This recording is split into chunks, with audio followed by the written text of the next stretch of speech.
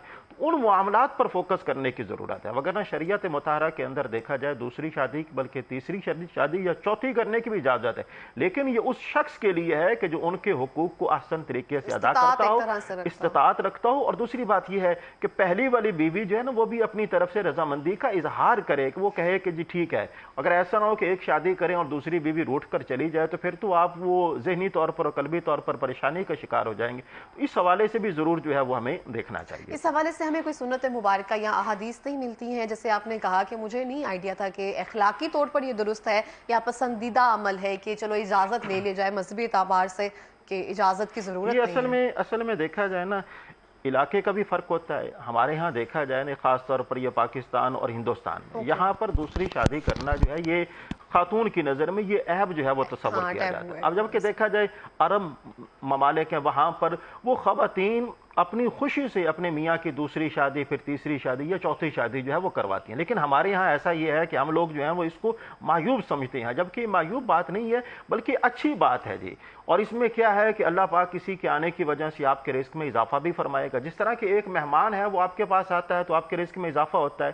ہمارے ہاں ایک کانسیپٹ یہ بھی ہے کہ اگر یہ آ جائے گی تو اس کے آ جانے کی وجہ سے ہمارے حقوق جو ہیں وہ ضائع ہو جائیں گے، ہمارے ہاں رزق کی کمی ہو جائے گی. یہ ہمارے اپنی طرف سے باتیں ہیں، ان باتوں کا دین کے ساتھ کوئی تعلق نہیں ہے، بلکہ اس میں یہ ہے کہ خاتون جو ہے نا اس کو برضا اور خوشی جو ہے وہ اس بات کی اجازت دینی چاہیے کہ ہاں میری طرف سے آپ کو اجازت. اس میں شرعاً کوئی حرج والی بات نہیں ہے. لیکن ایک بات پھر عرض کر دوں کہ اجازت کا خاتون کی طرف سے یعنی مرد کے لیے خاتون کی طرف سے اجازت جو ہے وہ ضروری نہیں ہے. لے لیا جائے تو بہتر ہے. جی اخلاقی اعتبار سے اس میں کوئی حرج والی بات صحیح ہو گیا. رانا صاحب میں آپ سے پوچھنا چاہوں گی آپ اس بارے میں کیا کہتے ہیں؟ قانونی طور پہ وہ جو علامہ صاحب نے فرمایا مذہبی طور پہ تو بالکل ایسا ہی ہے، مگر جو قانون بنے ہوئے ہیں پاکستان کے اندر اس میں جو پرمیشن ہے وہ ضروری ہے. اگر پرمیشن نہ ہو تو آپ پروسیکیوٹ کر سکتے ہیں، اس کے خلاف جو ہے پرائیویٹ کمپلینٹ فائل کی جا سکتی ہے جس میں آپ کو سزا بھی ہو سکتی ہے.